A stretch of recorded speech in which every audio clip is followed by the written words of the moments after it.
নানি সঙ্গে সঙ্গে বুঝতে পারলেন যে ছেলেটির সাথে কোনো দুর্ঘটনা ঘটেছে। খবরটি ছড়িয়ে পড়তেই প্রচুর পুলিশ ঘটনাস্থলে উপস্থিত হলো।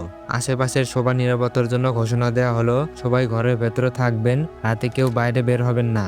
কারণ তখন কোনো খাবার সরবরাহকারী বাইরে যেত না, তাই খাবার ডেলিভারি বয় খরচ দ্বিগুণ হয়ে গেল। এর ফলে এক ডেলিভারি বয় দেরিতে রাতে খাবার পৌঁছে দিতে শুরু করলো, কিন্তু সে জানতো না যে সে ইতিমধ্যে এক ভয়ঙ্কর সিংহের টার্গেটে পরিণত হয়েছে।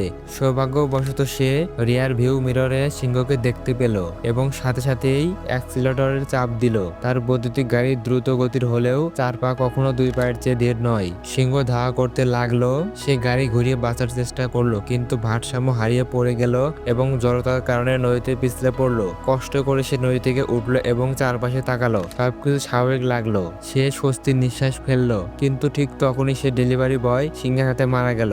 পরদিন সকালে দেখা গেল রাস্তা জুড়ে সিংহের মল পড়ে আছে, আর কেউ খাবার সরবরাহ করার সাহস পাচ্ছিল না। সিংহকে ধরার জন্য পুলিশ তৎক্ষণাৎ একটি বিশেষ সিংহ ধরার দল গঠন করলো।